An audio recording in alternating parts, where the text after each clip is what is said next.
বাংলাদেশ দাঁড়িয়ে এক সন্ধিক্ষণে নতুন প্রত্যাশায় দরজায় কড়া নাড়ছে ত্রয়োদশ জাতীয় সংসদ নির্বাচন। বদলের হাওয়া নিয়ে আসছেন লাখো তরুণ, প্রথমবারের মতো যারা পা রাখছেন ভোটের ময়দানে। তারা শুধু ভোটারই নন, হতে পারেন গেম চেঞ্জারও। এমন তরুণ ও অভিজ্ঞদের মুখে শুনবো আগামীর ভাবনা। এসব জানতে ও জানাতেই Madhumati bank road to parliament. আপনাদের সাথে আছি আমি সোনিয়া আফরিন শীতা। রোড টু পার্লামেন্টে আজ আমরা জামালপুর সংসদীয় আসন 1, 2, 3 ও 4 ও 5 নিয়ে বিস্তারিত আলোচনা করব। দর্শক, এই মুহূর্তে জামালপুর 1, 2, 3, 4 ও 5 আসনের রাজনৈতিক দলগুলোর মনোনীত প্রার্থীদের কথা শুনবো। আমি মনে করি যে দেওয়ানগঞ্জ বকশীগঞ্জের জনগণ প্রায় 80-90 ভাগে তারা মনে করে যে যার হাতে দেশ তারা সুরক্ষিত থাকবে, উন্নত হবে এলাকা, নদী ভাঙ্গন রোধ হবে এবং এখানে বেকার সমস্যা দূর হবে, তাকেই তারা নির্বাচিত করবে। তারা বিশ্বাস করে যে বিগত দিনে যেহেতু আমি এমপি ছিলাম এবং আমি ধানের শীষ মার্কাই এমপি থেকে আমাদের সময়কালে যে সমস্ত প্রতিশ্রুতি ছিল সেগুলি আমি পূরণ করতে পেরেছিলাম বলে আমি বিশ্বাস করি এবং জনগণও সেটা বিশ্বাস করে। যেন আমরা আশা করছি যে ইনশাল্লাহ এবারের নির্বাচনে আমরা জনগণের ব্যাপক সমর্থনে বিজয় লাভ করতে পারবো ইনশাল্লাহ। চরাঞ্চলে আমরা গিয়েছি, চরাঞ্চলে তো বঞ্চিত এলাকা, সেখানে প্রশাসনের যোগাযোগও কম, উন্নয়ন কর্মকাণ্ড হয়নি বললেই চলে। তো তাদের একটা প্রত্যাশা যে এবার যদি আমরা জামাত ইসলামীকে বিজয়ী করে আনতে পারি তাহলে তারা ইনসাফ ভিত্তিক কাজ করবে। ইনসাফ ভিত্তিক কাজ করলে আমরা চরাঞ্চলের মানুষও মানে সুফল ভোগ করতে পারবো। ইসলামপুরবাসী এখন বিকল্প কিছু চাচ্ছে। ইসলামপুরের জনগণ অতীতের বিভিন্ন মার্কা বিভিন্ন দলের শাসন দেখেছে, তো তারা এখন পরিবর্তনের প্রত্যাশা করছে। সেই জায়গায় আমি মনে করি ইসলামী আন্দোলন একটি স্বচ্ছ রাজনৈতিক দল, ইসলামিক চিন্তা ভাবনায় একটি রাজনৈতিক দল। সেই জায়গায় আমার ইসলামী আন্দোলন হয়তো জনপ্রত্যাশাকে পূরণ করতে পারবে ইনশাল্লাহ। আমরা আগামী 12ই ফেব্রুয়ারিতে একটি উৎসবমুখর পরিবেশে, আনন্দমুখর পরিবেশে, শান্তিপূর্ণ পরিবেশে নির্বাচনটা অনুষ্ঠিত হবে এবং নির্ভয়ে নির্বিঘ্নে লক্ষ লক্ষ ভোটার ভোট কেন্দ্রে উপস্থিত থেকে তারা লাইনে দাঁড়িয়ে ব্যালট পেপার হাতে নিয়ে, সিল হাতে নিয়ে তাদের পছন্দের প্রার্থীকে ভোট দিয়ে বহু বছর বাদে এবার এমপি নির্বাচিত করে সংসদে পাঠাবে, এই আশা নিয়ে আমি গোটা দেশবাসী আমরা বসে আছি। মানুষের চাওয়া এবং মানুষের যে পছন্দ, এটাই হচ্ছে আমাদের ইশতেহার। তবে আমাদের কিছু কর্ম পরিকল্পনা আছে, তার মধ্যে সর্বপ্রথম যে কর্ম পরিকল্পনা সেটা হচ্ছে মেলান্দহ মাদারগঞ্জ থেকে আমরা দুর্নীতি মুক্ত করব। দ্বিতীয় পরিকল্পনা হচ্ছে আমাদের প্রান্তিক চাষি এবং যারা শ্রমিক রয়েছে তাদের ন্যায্য অধিকার আমরা প্রতিষ্ঠা করব। কিছু অনাকাঙ্ক্ষিত অবস্থার মুখোমুখি আমরা পড়েছি এবং একটি বৃহৎ রাজনৈতিক দল বলে তারা নিজেদেরকে দাবি করে তারা বিভিন্নভাবে আমাদের যারা সাথে আমাদের যাতে সাথে থাকেন, আমরা যাদেরকে এজেন্ট করেছি নির্বাচনী কাজে যারা অংশগ্রহণ করেন, এদেরকে সরাসরি ডেকে নিয়ে হুমকি দেওয়া হচ্ছে, বিভিন্ন প্রলোভন দেওয়ার চেষ্টা করা হচ্ছে। তাদের পরিবারের সদস্যদেরকেও নিরাপত্তাহীনতামূলক হুমকি কথাবার্তাগুলো বলা হচ্ছে। এতে করে একটা ভীতিকর অবস্থা কোনো কোনো জায়গায় হয়েছে। আমরা এই বিষয়গুলো পড়াশোনার দৃষ্টি আকর্ষণ করেছি, কিন্তু এগুলো থেমে নাই, এগুলো এখন পর্যন্ত অব্যাহত করে দিতে হবে। এই অবস্থায় যদি থাকে তাহলে সেটাকে আর লেভেল প্লেইং বলা যায় না। এই জায়গাতে আমরা চাইবো প্রশাসন যারা তরিত পদক্ষেপ গ্রহণ করে ৭১-এর মূল চেতনাকে লালন করে ২৪-এর চেতনায় উজ্জীবিত হয়ে আমরা আগামী দিনে বাংলাদেশ সাজাবো ইনশাল্লাহ। এখানে যে বিষয়টি অত্যন্ত পরিষ্কার সেটি হলো যে জামালপুরের উন্নয়ন, জামালপুরের রাজনৈতিক অঙ্গন, সামাজিক অঙ্গন, সাংস্কৃতিক অঙ্গন, ধর্মীয় অঙ্গন, সকল অঙ্গনের সাথে আমাদের দীর্ঘদিনের সম্পৃক্ততা। সেই ক্ষেত্রে আমরা মনে করি যে ভোটের রাজনীতিতে আমরা বাংলাদেশ জামাত ইসলামের চেয়ে অনেক অনেক অনেক বেশি এগিয়ে আছি এবং আমরা বিশ্বাস করি অনেক ভোটে আমরা নির্বাচিত হতে পারবো। আমরা আশা করি ইনশাআল্লাহ 12 তারিখের নির্বাচনে জামাত ইসলামীর দাঁড়িপাল্লা মার্কায় ভোট দিয়ে জনগণ আল কোরআনের শাসন কায়েমের জন্য সংসদে আমাদেরকে পাঠানোর উদ্যোগ নেবেন, এই বিশ্বাস এবং আস্থা আমাদের রয়েছে। মানুষের দাঁড়ে দাঁড়িয়ে যাচ্ছি ভোটের জন্য, তাদের কাছ থেকে আমরা ব্যাপক সাড়া পাচ্ছি। তারা বলছে ইসলামী আন্দোলনকে তারা পছন্দ করে, বরাবরই তারা ইসলামকে মানে, ইসলামী রাষ্ট্রীয় ব্যবস্থা তারা চায়। যদি ইসলামী রাষ্ট্রীয় ব্যবস্থা হয় ইনশাআল্লাহ এদেশের সাধারণ মানুষের সকল আশা আকাঙ্ক্ষা প্রতিফলিত হবে। যে জনগণ আসলে যদি মনে করে যে যারা যারা প্রতিশ্রুতি দিচ্ছে যে তারা বাস্তবায়ন করবে, তাহলে তাদেরকে ভোট দিবে।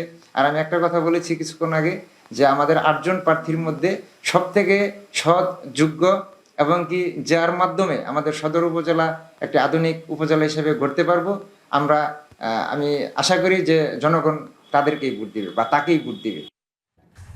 মধুমতি ব্যাংক রোড টু পার্লামেন্টে যুক্ত আছেন জামালপুর জেলা বিএনপির সাধারণ সম্পাদক ও জামালপুর 5 আসনের বিএনপি মনোনীত প্রার্থী অ্যাডভোকেট শাহ মোহাম্মদ ওয়ারেস আলী মামুন, এবং আমাদের সাথে আরও যুক্ত আছেন জামালপুর 4 এর জামাতে ইসলামের মনোনীত প্রার্থী অ্যাডভোকেট আব্দুল আওয়াল। আপনাদের দুজনকেই স্বাগত জানাচ্ছি আমাদের মধুমতি ব্যাংক রোড টু পার্লামেন্টে।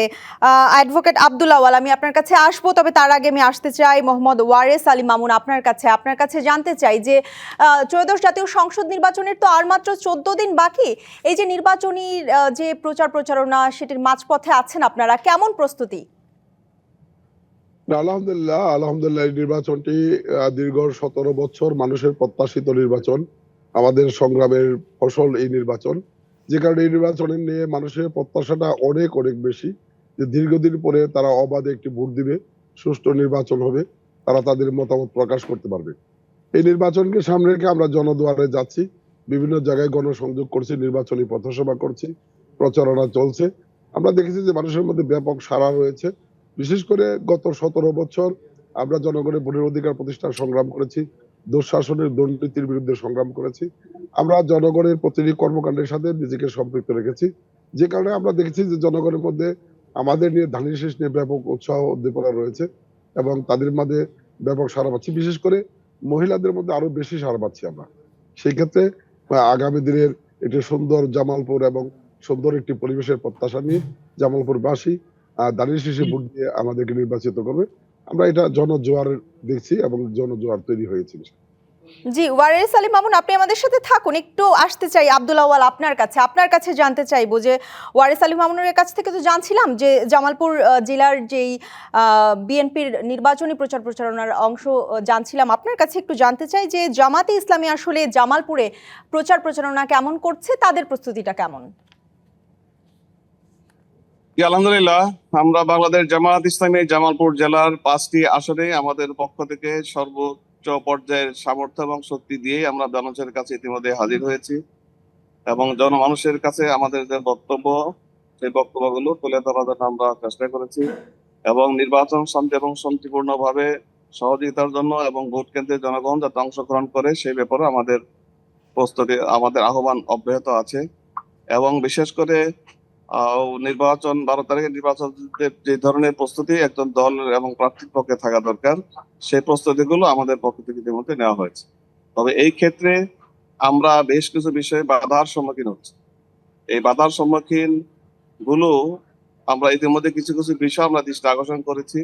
যেমন আমি গত পরশুদিন এই সরিষাবাড়ি পিং এলাকার দক্ষিণাঞ্চলের ঋষি এলাকায় যারা হিন্দু নিম্নবর্ণের ধর্মাবলম্বী তাদেরকে নিয়ে সমাবেশ করেছি। সমাবেশ করে ফিরে আসার 1 ঘন্টার মাথায় সেখানে গঙ্গা, যিনি আমাদের হিন্দু ভাইদেরকে একত্রিত করেছিলেন, আমাদেরকে ডেকে নিয়ে গিয়েছিলেন, সেই গঙ্গাকে স্থানীয় দলের, আমাদের এই বৃহত্তর বন্ধু দলের একজন ছোট ভাই, তিনি তাদেরকে শারীরিকভাবে লাঞ্ছিত করেছেন, অপমানিত করেছেন।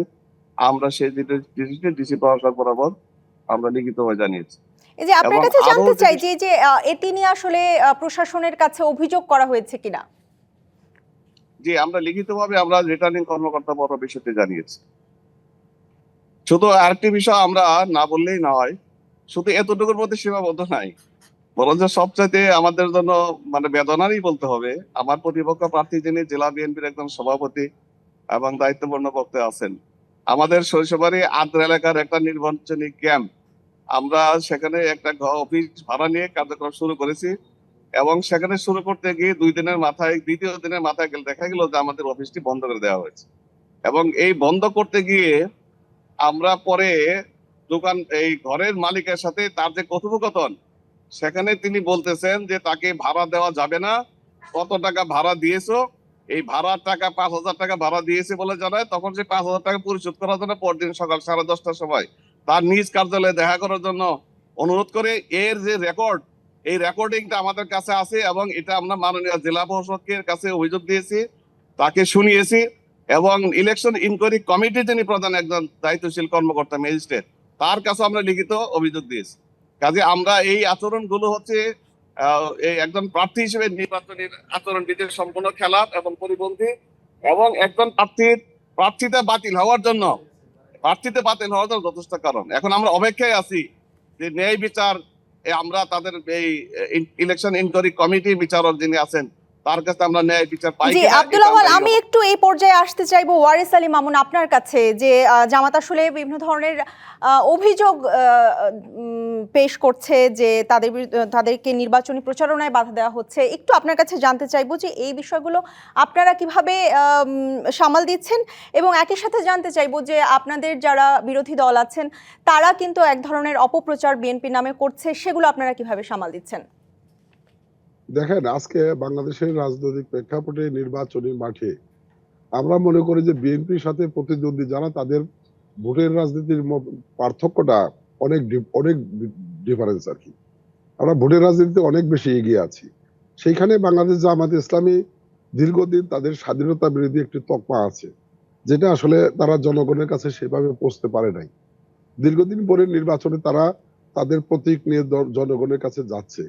এখানে দুইটি বিষয় আছে। একটি বিষয় হলো যে আমরা প্রথম থেকেই জামাত ইসলামী যারা নেতৃবৃন্দ তাদের কাছে আহ্বান করেছি, আমরা প্রশাসনকে আহ্বান করেছি যে 17 বছর যাদের বিরুদ্ধে আমরা সংগ্রাম করেছি, যাদের দ্বারা আমরা নির্যাতিত হয়েছি, মার খেয়েছি, মামলা খেয়েছি, যারা দুঃশাসন করেছে, সেই দুঃশাসনের বিরুদ্ধে আমরা সংগ্রাম করে তাদের পতন হয়েছে। আজকে সুষ্ঠু নির্বাচন হচ্ছে। এই নির্বাচনে যদি তারা পতিত সরকারের কোন দোষরদেরকে তাদের সাথে নিয়ে নির্বাচনী মাঠে শক্তি বাড়াতে চায়, এটা সাধারণ মানুষ, সাধারণ জনগণ যারা নির্যাতিত, তারা এটা মেনে নিতে চায় না। সেই ক্ষেত্রে দু এক জায়গায় কিছুটা সমস্যা হচ্ছে না আমি মনে করি না, সেটি আমরা সাথে সাথে আমরা নিয়ন্ত্রণ করার চেষ্টা করছি।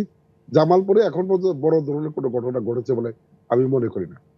আব্দুল আওয়াল সাহেব যেটি বললেন সরষেবাড়ি ঘটনা, সেটি যদি সত্য হয়ে থাকে, আমি পরিষ্কারভাবে বলছি, যদি সত্য হয়ে থাকে, সেখানে কিন্তু সালিম তালুকদার সাহেব শক্তি প্রয়োগ করে নাই, সেখানে কিন্তু সালিম তালুকদার সাহেব বাধা প্রদান করে নাই। সেখানে যিনি ঘর মালিক তার সাথে হয়তো নিশ্চয়ই এরকম একটি সম্পর্ক আছে। সালিম তালুকদার সেখানে পৌরসভার মেয়র ছিল 3 বার, উপজেলা চেয়ারম্যান ছিল, ছাত্র জীবন থেকে রাজনীতি করে এই পর্যন্ত এসেছে। নিশ্চয়ই ওই মালিকের সাথে ওনার একটি সম্পর্ক আছে। সম্পর্কের ভিত্তিতে মালিক ওনাকে ফোন করেছে, উনি বলেছে যে ঠিক আছে, এটা অন্য কাউকে ভাড়া দেওয়ার দরকার নাই, আমি প্রয়োজন বোধে ভাড়া পরিশোধ করে দিব। এটা ওনার আবেদন, উনি কিন্তু ওইখানে কোনো প্রেশার করে নাই। আওয়াল সাহেব যেটা বললো যে ওনার প্রার্থিতা বাতিল হয়ে যাবে, নির্বাচনটাকে আপনারা যদি বানচালের কোনো ষড়যন্ত্র থাকে, নির্বাচনে এই অভিযোগে প্রার্থিতা বাতিলের যদি প্রশ্ন আসে, তাহলে আমার কাছে মনে হয় যে এরকম আমরা দীর্ঘদিন পরে যে নির্বাচন, সেই নির্বাচনটা প্রশ্নবিদ্ধ হয়ে যাবে। আমরা চেষ্টা করছি যাতে এই জাতীয় কোনো ঘটনা না ঘটে। দু একটা বিচ্ছিন্ন ঘটনা যেখানেই ঘটছে আমাদের জানানোর সাথে সাথে আমরা সেগুলোকে নিয়ন্ত্রণ করার চেষ্টা করছি, এবং আমরা মনে করি এখন পর্যন্ত নির্বাচনী মাঠ সকলের অনুকূলে আছে, সুন্দর আছে।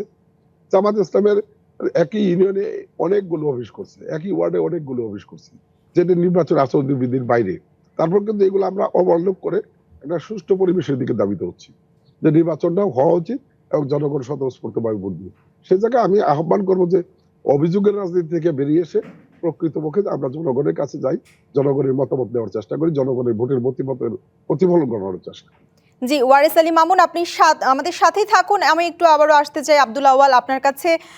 আগামী 31শে জানুয়ারি সোহরাওয়ার্দী উদ্যানে বাংলাদেশ জামাতে ইসলামী নারী সমাবেশের আয়োজন করবে। আপনার কাছে জানতে চাই যে আপনাদের যেই সর্বোচ্চ নীতি নির্ধারণী কমিটি আছে, শুরা কমিটি, সেখানে নারী নেতৃত্ব আছে কিনা একটু আপনার কাছে জানতে চাই, এবং সেই সাথে জানতে চাই যে নারী ভোটারদের কিভাবে কাছে টানবেন, যেহেতু ত্রয়োদশ জাতীয় সংসদ নির্বাচনে একটা বড় অংশ নারী ভোটার। যে ইসলামী নারী নেতৃত্বের ব্যাপারে যে বক্তব্যগুলো আছে এটা তো সুস্পষ্ট। রাষ্ট্র পরিচালনার জায়গায় মূল স্থানের জায়গায় একটা বক্তব্য ইসলামের আছে, কিন্তু তাছাড়া স্থানীয়ভাবে প্রতিনিধিত্বের জায়গায় ইসলামী নারী নেতৃত্বের জায়গায় কোনো বাধা সৃষ্টি করা হয়নি। এই ক্ষেত্রে মানুষ না বোঝার কারণে, না জানার কারণে একটা বিভ্রান্তিমূলক বক্তব্য অন্যরাও দেয়, মানুষ অনেক ক্ষেত্রে বিভ্রান্ত হয়ে যায়। এই জন্য আগামী 31 তারিখে আমাদের নারী সমাবেশ যেটা হচ্ছে, এটা বাংলাদেশের রাজনীতির ইতিহাসে এটা একটা, আমরা বলবো এটা ঐতিহাসিক ঘটনা। যে আমাদের এতদিন পর্যন্ত আমাদেরকে যেভাবে অভিযোগ দেওয়া হতো যে আমরা নারীদের প্রতি সম্মান এবং মর্যাদার আমরা রক্ষা আমাদের দ্বারা হয় না, বা তাদেরকে আমরা স্পেস দেই না, কিন্তু তার একটা চমৎকার একটা উপযুক্ত জবাব আমরা মনে করি এই সমাবেশের মাধ্যমে দেওয়া হবে। আব্দুল্লাহ ওয়াল, আপনি নিশ্চয়ই আমাকে শুনতে পাচ্ছেন। আপনার কাছে একটু জানতে চাই যে ত্রয়োদশ জাতীয় সংসদ নির্বাচনে জামাতে ইসলামের পক্ষ থেকে কোনো নারী নেতৃত্ব বা কোনো নারীকে মনোনয়ন দেওয়া হয়নি কেন? এটা নারী নেতৃত্ব হয়তো আমাদের বিবেচনাতে উপযুক্ত এবং যোগ্যতা সম্পন্ন নেতৃত্বের হয়তো স্থানীয় পর্যায়ে ঘাটতি থাকতে পারে। এই পর্যায়ে আমাদের নারী নেতৃত্ব তৈরি করার ক্ষেত্রে যে ধরনের আরো প্রস্তুতি এবং মনোনিবেশ দূরদর্শী থাকা দরকার, সেই ক্ষেত্রে আমাদের হয়তো ঘাটতি থাকতে পারে। যেহেতু আপনি ঘাটতির কথা বলছেন, সেক্ষেত্রে আসলে নারী ভোটারদেরকে টানতে আপনাদের তো নারী ভোটাররা আসলে কিভাবে জামাত ইসলামের প্রতি আশ্বস্ত হবে? আমরা মূলত যে জিনিসটি মানে মহিলা বোনদের কাছে আমরা যেটা বলতে চেয়েছি, আকৃষ্ট হওয়ার যে বিষয়গুলো কিন্তু এই এখন বর্তমান মানে আমাদের এই দেশের পরিচালনা করার যাইতে মূল এবং আদর্শিক ভিত্তির জায়গায় যে মূল যে সমস্যাগুলো আছে, যেটা মানুষ মনে করে, এই ক্ষেত্রে এই সমস্যাগুলোকে তারা জাতীয় সমস্যা হিসেবে তারা দেখছে। এই ক্ষেত্রে পুরুষ নারী নেতৃত্ব হলেই সমস্যার সমাধান হবে, এটা নারীদের ক্ষেত্রে আমার মনে হয় খুব বেশি তারা মনে করে। সেক্ষেত্রে নারী নেতৃত্বে তো কি আসলে বিশ্বাস করেন না? হ্যাঁ, আমরা তো আমাদের আমাদের আমাদের যে কর্মসূচি এবং জাতীয় রাজনীতি যে আমাদের অবস্থান এবং এই সমাজ পরিবর্তনের জায়গায় আমাদের যে বক্তব্য, এই বক্তব্যের জায়গায় আমরা বারবার এই কথাটা তার প্রাসঙ্গিকভাবে তাদেরকে বলেছি যে আমরা যদি দায়িত্ব প্রাপ্ত হই দেশ পরিচালনার জায়গায়, তাহলে নারীদের সম্মান এবং মর্যাদা দেওয়া হবে, তাদের সুরক্ষা দেওয়া হবে, তাদের যে ধরনের মৌলিক অধিকারের বিষয়গুলো আছে জীবন মান উন্নয়নের জন্য, কর্মসংস্থানের জন্য, সব বিষয়গুলোকে অগ্রাধিকার ভিত্তিতে আমরা সেটা করব। এই প্রতিশ্রুতি তাদের কাছে আমরা যেভাবে রাখছি এবং মাঠ পর্যায়ে আমরা নারী বোনদের কাছে গিয়ে আমরা তাদের যে প্রতিক্রিয়া এবং মানে ভালোবাসা এবং সহযোগিতা এবং মনোভাব আমাদের সমাজ যেভাবে ব্যক্ত করেছে, তাতে আমরা সেটা আমাদের প্রত্যাশার চাইতে অনেক বেশি সহযোগিতা আমরা তাদের কাছে মাঠ পর্যায়ে পাচ্ছি। এই জন্য নারী বোনেরা, আমরা আশা করি একটা বিশাল অংশ আগামী 12 তারিখের নির্বাচনে আমাদের অনুকূলে তাদের মতামত ব্যক্ত করবে। জি জনাব আব্দুল্লাহ ওয়াল, আপনি আমাদের সাথেই থাকবেন। ওয়ারিস আলী মামুন, আপনার কাছে একটু আসতে চাই যে বিএনপির পক্ষ থেকে নারী ভোটারদের জন্য কি ধরনের সুবিধা দেওয়া হচ্ছে এবং ফ্যামিলি কার্ড নিয়েও একটু আপনার কাছে জানতে চাই, সেই সাথে যে কৃষকদের জন্য এক ধরনের কার্ডের ব্যবস্থা করা হয়েছে সেটি নিয়ে জানতে চাই। এবং যেহেতু আসলে এই ত্রয়োদশ জাতীয় সংসদ নির্বাচনে নারী ভোটারের সংখ্যা আসলে ব্যাপক, সেক্ষেত্রে আসলে নারীদের জন্য কি কি ধরনের সুবিধা রাখছেন আপনারা? দেখুন, আমি প্রথম যে কথাটি বলতে চাই যে এই দেশের জনসংখ্যার অর্ধেক নারী অর্ধেক পুরুষ। এখানে একটি বাস্তবতা হচ্ছে যে এই নারীদেরকে পশ্চাৎপদ রেখে এই নারীদেরকে মানে উন্নয়নের সাথে সম্পৃক্ত করতে না পারলে এ দেশের কখনোই উন্নয়ন ত্বরান্বিত হবে না, টেকসই হবে না। সেই ক্ষেত্রে আমাদের নীতি কিন্তু দ্বৈত নীতি না, আমাদের নীতি প্রথম থেকেই, আমাদের বিএনপির প্রতিষ্ঠাতা চেয়ারম্যান জিয়াউর রহমান নারীদেরকে উন্নয়নের সাথে সম্পৃক্ত করার উদ্যোগ নিয়ে তাদেরকে সেই সময় সেলাই প্রশিক্ষণ, হাঁস মুরগি পালন প্রশিক্ষণ দিয়ে, ঋণ দিয়ে কর্মসংস্থানের সাথে সম্পৃক্ত করার উদ্যোগ নিয়েছিলেন। নারী নেতৃত্বের বিকাশের জন্য নানা পদক্ষেপ নিয়েছিলেন। আমাদের নেত্রী বেগম খালেদা জিয়া নারীদের নেতৃত্ব মেধা বিকাশের জন্য 10ম শ্রেণী পর্যন্ত শিক্ষাকে বাধ্যতামূলক করেছিলেন, বিনা বেতনে শিক্ষার ব্যবস্থা চালু করেছিলেন। সেই সূত্র ধরেই বিএনপি এবং বিএনপি বর্তমান নেতা আমাদের চেয়ারম্যান জনাব তারেক রহমান আগামী দিনের নির্বাচনী যে প্রতিশ্রুতি, আমরা যে আগামী দিনে নির্বাচিত হলে দেশকে আমরা কিভাবে সামনে এগিয়ে নিয়ে যেতে চাই, সেই প্রেক্ষাপট সামনে রেখে যে 31 দফা রাষ্ট্র সংস্কারের প্রস্তাবনা উপস্থাপন করেছেন, তার মধ্যে অন্যতম একটি দফা হচ্ছে এই দেশের নারীদেরকে নিয়ে। সেইখানে আমরা যেটি বলি যে নারীদের সম্মান বাড়াতে হবে, মর্যাদা বাড়াতে হবে, ক্ষমতা বাড়াতে হবে। আমরা মনে করি নারীদের ক্ষমতায়নের মূল জায়গাটা হলো শিক্ষা, নারীদের ক্ষমতায়নের মূল জায়গাটা হলো উপার্জন। নারীদেরকে উপার্জনের সাথে সম্পৃক্ত করতে পারলে, নারীরা যখন পরিবারের সহযোগিতা করতে পারে, সাপোর্ট দিতে পারবে, তখন ওই পরিবারের নারীর মর্যাদা বাড়বে। সেই দৃষ্টিভঙ্গি থেকে আমাদের নেতা তারেক রহমান যেটি বলেছেন যে ফ্যামিলি কার্ড, যেটি বলছেন আপনি, যে ফ্যামিলি কার্ডটা এটা হলো যে বাংলাদেশে জরিপ করে পর্যায়ক্রমে যে সমস্ত পরিবারগুলো দরিদ্র অসহায় তাদেরকে ফ্যামিলি কার্ড দেওয়া, এই ফ্যামিলি কার্ডের মাধ্যমে তাদেরকে মাসিক একটি সহযোগিতা দেওয়া, যেই সহযোগিতা ওই পরিবারের মহিলা সদস্যের মাধ্যমে ওই পরিবার উপকারভোগী হবে। সঙ্গত কারণে ওই পরিবারে ওই মহিলা সদস্যের মর্যাদা বাড়বে, ক্ষমতা বাড়বে। এই উদ্যোগটি আসলে জনস্বার্থে নেওয়া, দেশের স্বার্থে নেওয়া, মানবতার স্বার্থে নেওয়া।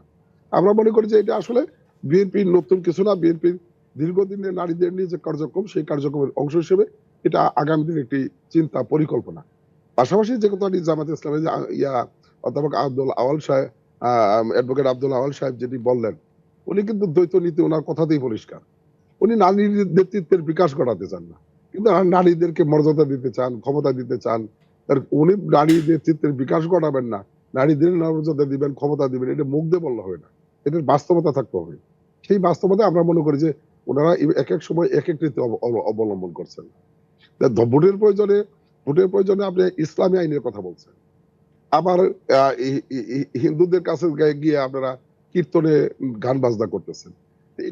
এটা দ্বৈত নীতি। আপনার ন্যায় ভিত্তিক সমাজের কথা বলতেছেন। জামালপুরে আল আকাবার নামে জামাত ইসলামের শীর্ষ নেতৃবৃন্দ, জামাত ইসলামের আমির, জামাত ইসলামের সেক্রেটারি জেনারেল সহ একটি এনজিও খুলে সেইখানে কয়েক হাজার কোটি টাকা জামালপুরবাসীর বিভিন্ন পর্যায়ের মানুষের সম্পদ লুট করেছেন। এখন পর্যন্ত সেটি প্রতিকার করতে পারেন নাই। আপনারা দেখেছেন কিছুদিন আগে টেলিভিশনে দেখানো হয়েছে, পত্রিকায় ছবি ছাপানো হয়েছে যে একজন জামাত ইসলামের নেতাকে সেই গ্রাহকরা ধরে জুতার মালা পরিয়ে মিছিল করিয়েছেন।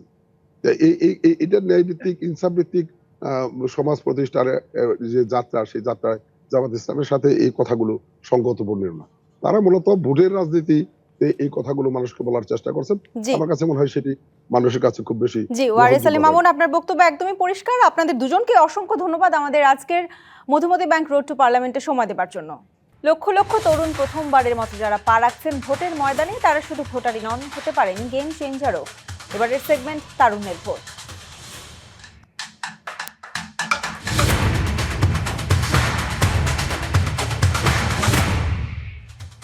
এবার জেনে নিব নির্বাচন নিয়ে তারুণ্যের নানা ভাবনা, প্রত্যাশার কথা। যে দেশের জন্য ভালো কাজ করবে, দেশের সার্বভৌমত্ব রক্ষা করবে এবং দেশকে উন্নয়নের অগ্রযাত্রায় ভূমিকা রাখবে, তাদেরকে আমরা নির্বাচিত করব। আমাদের এলাকার উন্নয়ন প্লাস আমাদের সামাজিক উন্নয়ন সবকিছুর দিকে যে এগিয়ে থাকবে তাকেই আমরা ভোট দেওয়ার চেষ্টা করব। স্টুডেন্টদের জন্য উন্নয়নে যে সরকারি যে ব্যবস্থাগুলো আছে, প্রিভিয়াস যে পরিকল্পনাগুলো, সেগুলো যথাযথভাবে যেন বাস্তবায়িত হয়। যেরকম নারীদের ক্ষেত্রে যেন নারীদের বিভিন্ন সুযোগ সুবিধা অর্জন হয়, এই জন্য যেন সরকার কাজ করে।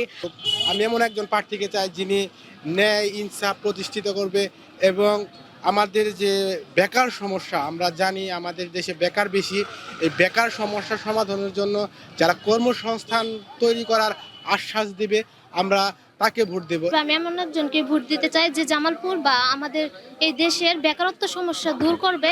আমরা আশা করি নতুন ভোটার হিসাবে এবং দেশ ও জাতির কল্যাণের জন্য আমরা উৎসবমুখরভাবে ভোট দিতে পারবো। এই ইন্টারনি গভর্নমেন্ট এই ব্যবস্থা করবে বলে আমরা আশাবাদী। যে জামালপুরে উন্নয়ন করবে, দেশের মানুষের কথা বলবে, আমাদের জামালপুর উন্নয়নে দরিদ্র মুক্ত করবে। সৎ, শিক্ষিত, আদর্শবান, একদম দুর্নীতিমুক্ত সংসদ সদস্য বিজয়ী হয়ে আসবেন এবং তিনি জামালপুরের যে সমস্যাগুলো আছে, জামালপুরে যে সম্ভাবনাগুলো আছে, জামালপুরে যে কীভাবে উন্নয়ন করা যায়, এই বিষয়ে তিনি সচেতন থাকবেন এবং তার কাছে যেন একেবারে তৃণমূল পর্যায়ে যে মানুষগুলো আছে তারা যেন সরাসরি তার সাথে দেখা করতে পারেন, তার সমস্যাগুলো বলতে পারেন। সেই সমস্যাগুলো তিনি অনুধাবন করবেন, বুঝবেন এবং সেই মোতাবেক তিনি ব্যবস্থা নেবেন। ঢাকা ৯ আসনের স্বতন্ত্র প্রার্থী তাসনিম যারা কথা বলেছেন কিছুক্ষণ আগে, আমরা একটু দেখে আসতে চাই। গিনিপিগের মতো তারা ছিলেন, শিক্ষকদেরও অনেক কষ্ট হয়েছে। এই জায়গায় আমাদের অবশ্যই প্রয়োজন আমাদের সন্তানেরা, আমাদের ছেলেমেয়েরা যাতে একেবারে বিশ্বমানের শিক্ষাটা পায় সেই ব্যবস্থা করা। আমার যেহেতু সুযোগ ছিল বিশ্বমানের একটা শিক্ষা পাওয়ার, আমার ইশতেহারে আমি সেই পরিকল্পনায় দিয়েছি যে আমার বরাদ্দ থেকে স্কুলগুলোতে যাতে একদম আধুনিক সায়েন্স ল্যাব হয়, আধুনিক ল্যাঙ্গুয়েজ ল্যাব হয় এবং তারা পড়াশোনার পাশাপাশি যাতে মানসিক স্বাস্থ্য, তারপরে কো-কারিকুলার অ্যাক্টিভিটিস এবং এআই নিয়ে যাতে তারা শিখতে পারে, কোডিং যাতে তারা শিখতে পারে, যাতে করে উচ্চশিক্ষার জন্য তারা প্রস্তুত হয় এবং বিশ্বের সাথে তাল মিলিয়ে চলতে পারে। আমাদের আগে যেমন ছিল যে একটা দক্ষতা পেলেই আমরা সারা জীবন একটা জীবিকা নির্বাহ করতে পারতাম, সেটা কিন্তু এখন আর সম্ভব না। যুগের সাথে আমাদের দক্ষতাগুলো ইমপ্রুভ করতে হবে এবং সেটা যাতে স্কুল থেকে আমাদের বাচ্চারা শেখে, সেই জন্য ইশতেহারে আমি সুনির্দিষ্ট পরিকল্পনা দিয়েছি যে আমার বরাদ্দ থেকে আধুনিক science lab, language lab, coding এর প্রশিক্ষণগুলো বাচ্চারা যাতে স্কুল থেকেই শিখতে পারে, মানসিক স্বাস্থ্যের ব্যাপারে যাতে শিখতে পারে, সহশিক্ষাগুলো যাতে থাকে।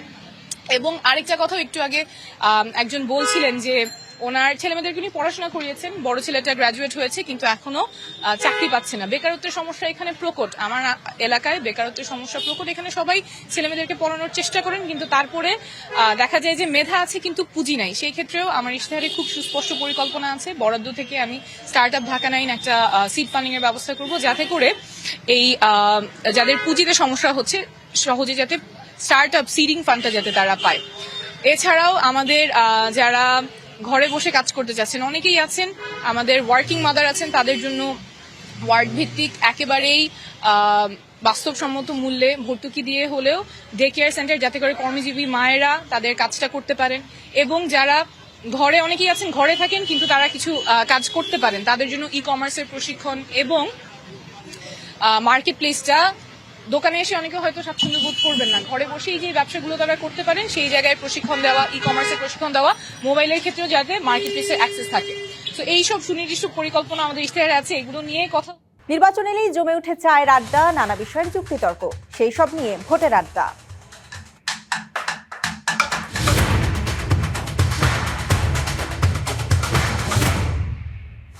ভোটের আড্ডায় নানা শ্রেণী পেশার মানুষের ভাবনা নিয়ে জামালপুর থেকে সরাসরি যুক্ত হয়েছেন সহকর্মী শুভ্র মেহেদী। মেহেদী, আপনার কাছে জানতে চাই যে জামালপুরের সাধারণ মানুষেরা ত্রয়োদশ জাতীয় সংসদ নির্বাচন নিয়ে কি ভাবছেন? আর তো মাত্র 14 দিন বাকি জাতীয় নির্বাচনের, সেক্ষেত্রে আসলে তারা কেমন প্রার্থী নির্বাচন করবেন ভাবছেন?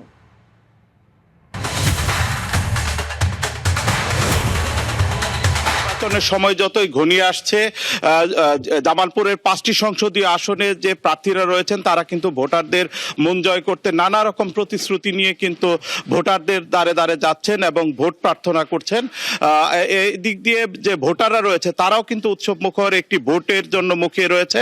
আর আমি এই মুহূর্তে রয়েছি জামালপুর শহরের তামালতলা এলাকায়, এখানে আমার সাথে বেশ কিছু ভোটাররা রয়েছে। আমরা একটু তাদের কাছ থেকে জানতে চাই, নির্বাচনের সময় ঘনিয়ে এসেছে, কেমন নির্বাচন প্রত্যাশা? আমরা নির্বাচন প্রত্যাশা যে আমাদের ভোট আমরা যেন দিতে পারি, আমাদের ভোট যেন অন্য কেউ না দিতে পারে, এটাই আমাদের দাবি। নির্বাচনের সময় আপনিও কি তার সাথে একমত কিনা? হ্যাঁ, আমিও তার সাথে একমত। আমাদের কেন্দ্র বা নিশ্চয়তা হলে আমরা সঠিক মতো ভোটটা দিতে পারবো, এর জন্য আমরা নির্বাচন প্রত্যাশা করতেছি। নির্বাচনের সময় আসছে, অনেক প্রার্থী, জামালপুরে 5টি সংসদীয় আসনে অনেক প্রার্থী। আপনার আসনে কেমন জনপ্রতিনিধি চাচ্ছেন? আমি এমন একজন জনপ্রতিনিধিকে চাচ্ছি যিনি জামালপুরকে মাদক মুক্ত, সন্ত্রাস মুক্ত রাখবে এবং কি জনগণের মনের কথাগুলো সে নির্বিঘ্নে শুনতে পারবে এবং কি জনগণের পাশে দাঁড়াবে বিপদে আপদে। আমি এমন একজন প্রার্থীকেই ভোট দিব। জি, ধন্যবাদ। আমাদের সাথে আরো অনেক ভোটাররা রয়েছে, একটু তাদের কাছ থেকে জানতে চাই যে নির্বাচনে জামালপুর সদর আসনে 8 জন প্রার্থী রয়েছে, তো এই 8 জন প্রার্থীর মধ্যে কেমন জনপ্রতিনিধি আপনি প্রত্যাশা করেন একজন ভোটার হিসেবে? ভোটার হিসেবে চাই যে যে দেশের এলাকার জামালপুর প্রতিনিধি হিসেবে ভালো কাজ করবে, উন্নয়নমূলক কাজ করবে, ওই রকম ধরনের একটা প্রতিনিধি চাই। জি, ধন্যবাদ। নির্বাচনে তো ভোটারদের অনেক প্রত্যাশা থাকে, তো এবারে অনেকদিন পর উৎসব মুখর একটি নির্বাচন হচ্ছে বলে আমরা প্রত্যাশা করি। তো সেই ক্ষেত্রে আপনি একজন ভোটার হিসেবে কেমন, মানে আপনার যে প্রত্যাশা, সেই প্রত্যাশা প্রতিফলন হবে কিনা এবারে নির্বাচনে? ধন্যবাদ। আসলে এবারে নির্বাচনটি আমাদের কাছে অনেকটাই আনন্দের। আমি বলতে চাই যে আসলে আমরা কি চাই, আমাদের চাওয়াগুলো মনে হয় আমাদের প্রার্থী সবাই জানে আমাদের প্রত্যাশাগুলো তারা যেন অটোতে জানে কিন্তু বাস্তবায়ন করতে পারে না। আমি এই বয়সে একাধিকবার ভোট দিয়েছি, নির্বাচনী ইস্তেহার শুনেছি, তার প্রতিফলন হয়তোবা অনেকটাই দেখিনি। তাদের নিজেদের দলের প্রয়োজনে যা প্রয়োজন হয় সেটা তারা দ্রুত বাস্তবায়ন করে, কিন্তু আমরা যারা শ্রমজীবী মানুষ রয়েছি, আমরা যারা শ্রমিক রয়েছি, আমরা যারা নিম্ন মধ্যবিত্ত রয়েছি, আমাদের জন্য একটি কর্মসংস্থানের যে ইস্তেহার থাকে, কর্মসংস্থান তৈরি করবে এই জেলাতে, এই জামালপুর প্রত্যন্ত এলাকা, এখানে ভালো একটি কর্মসংস্থান হবে, বেকার মুক্ত হবে, এরকম প্রতিশ্রুতি দেয় কিন্তু বাস্তবায়ন আসলে দেখি না। বিদেশে টাকা চলে যায় কিন্তু দেশে আসলে কর্মসংস্থান তৈরি হয় না। তারা কর্মী বাহিনী তৈরি করতে পারে কিন্তু কর্মীদের জন্য কর্মের ব্যবস্থা করতে পারে না। আমি বিগত দিনে শুনেছি, এবারও শুনতেছি, ভালো ভালো প্রতিশ্রুতি দিচ্ছে কিন্তু আমরা আসলে বাস্তবায়ন চাই। এর থেকে আসলে আমি মনে করি তারা যেন সবই জানে আমাদের, আমরা যা বলতে চাই প্রার্থীরা সবই জানে, কিন্তু বাস্তবায়নের তারা সক্ষম হয় না। আশা করি এবার যিনি আমাদের মাঝে জনপ্রতিনিধি হয়ে আসবেন, আমরা তার কাছে আকুল আবেদন করব, আপনি আমাদের এই সমাজটাকে পরিবর্তন করবেন, এই শ্রমজীবী মানুষদের ভাগ্যের উন্নয়নের জন্য কাজ করবেন।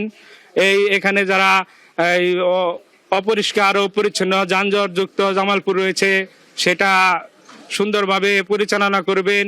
মাদক মুক্ত, সন্ত্রাস মুক্ত, চাঁদাবাজ মুক্ত সমাজ চাই। জামালপুর মানুষ শান্তিপ্রিয়, আমরা শান্তি সেটা বুঝতে পেরেছি। একটু আপনার কাছে জানতে চাই, উনি তো অনেক প্রত্যাশার কথা বললেন, আপনি কি মনে করেন এবারে নির্বাচনে আপনাদের সেই প্রত্যাশার প্রতিফলন ঘটবে?